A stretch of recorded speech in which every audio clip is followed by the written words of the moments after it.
My name is Fields Wicker Murine. It's a bit of a mouthful, but that's because I come from the United States originally, have lived in Europe for over 20 years, and have an Italian husband. So, a very long name. It's fantastic to be in Istanbul.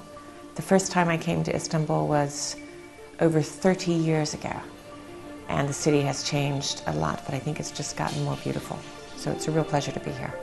Well, I had an unusual career path, and I think that's one of the things that I would say to young people is don't make a plan for the rest of your life. Just the most important thing, I think, is to follow your heart and to do what you're passionate about and do the very best you can do each step along the way.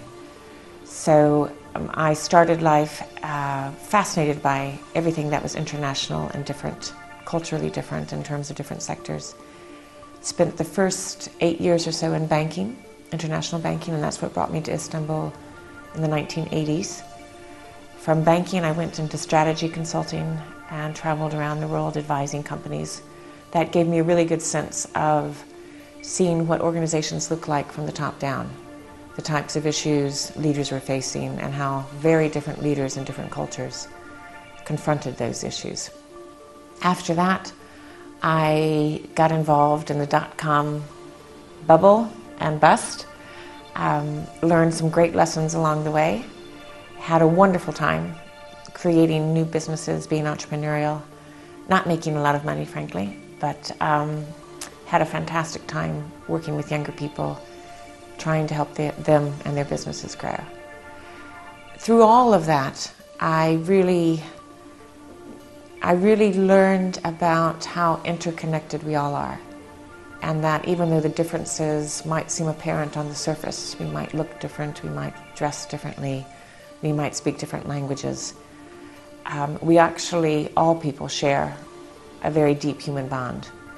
And that bond and that need, I think, to understand each other is what got me interested in leadership and then in Leader's Quest. So all my life I've been interested in other people. I've been interested, and I felt very much connected with other people.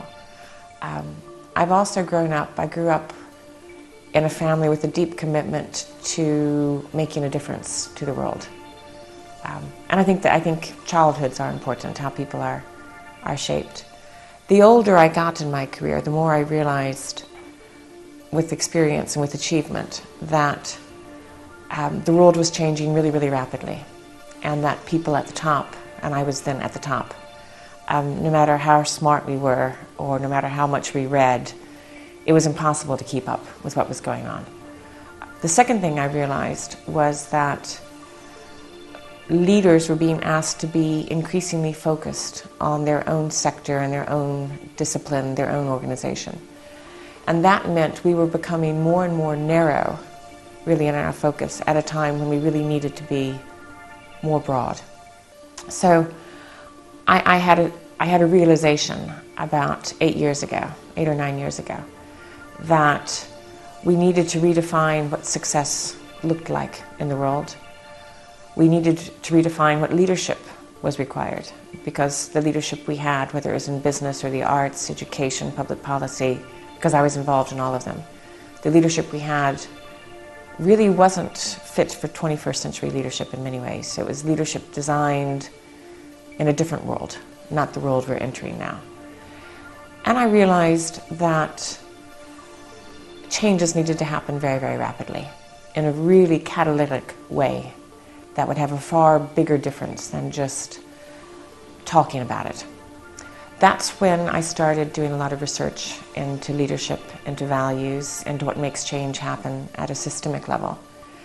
And thinking about how do people who are already leaders, and very successful leaders, how do people learn what they need to learn for the next decade of their life in a way that not only enables them to learn about the world, but enables them to change the way they see the world, to change the way they see themselves as leaders responsible